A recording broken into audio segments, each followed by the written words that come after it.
What's up, y'all? Hey, are you aware of a insurance policy that's called a builder's risk policy? Let me let you in on uh, a little nugget here.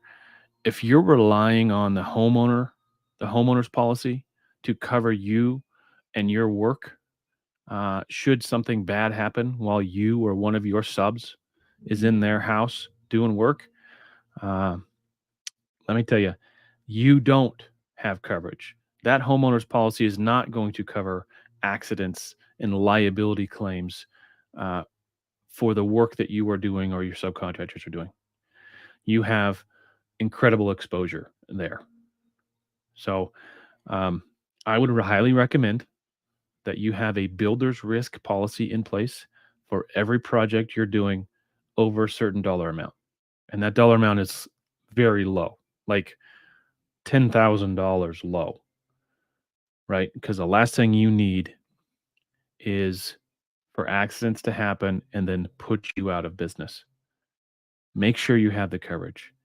And I just had this happen this afternoon.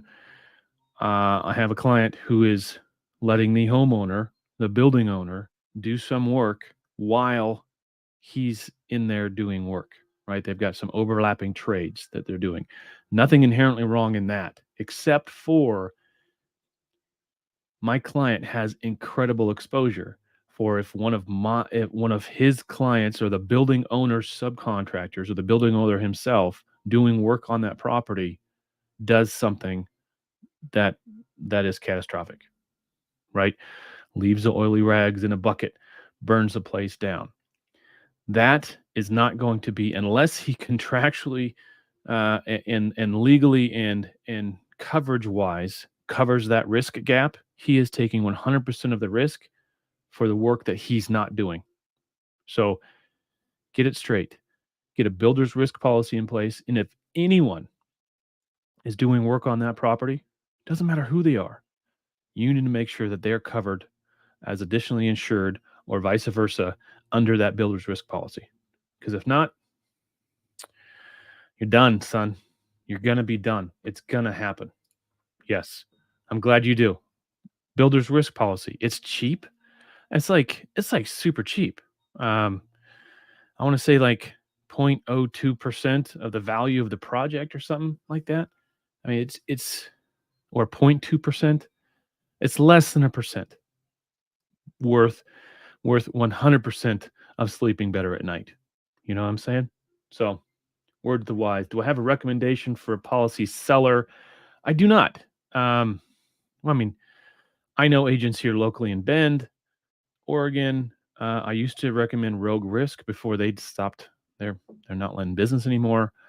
So get a hold of a good local broker. I would recommend that. Um, Somebody that you can build a relationship with. Somebody that hopefully carries some of your other policies, your auto risk policy, your inland marine policy. If you got a warehouse, um, someone that knows you and your business and can quote these builder risk policies and put them in force in a hurry, right? Because if you don't have something in force, it's everything, all the liabilities falling back on your GL, and you may not have enough, right? Especially if someone falls off a roof and dies, you don't have enough. You need a builder's risk policy in place. 13, who I don't know who this is, $1,300 on 250K. That feels high, actually.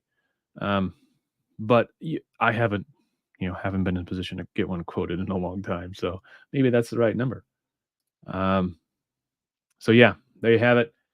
Word to the wise. Hope you all doing great on this Friday. I don't know who all is planning on being in Dallas on the 8th through the 10th at the RIA conference, but I'm looking forward to that as well. So be good, y'all. Later.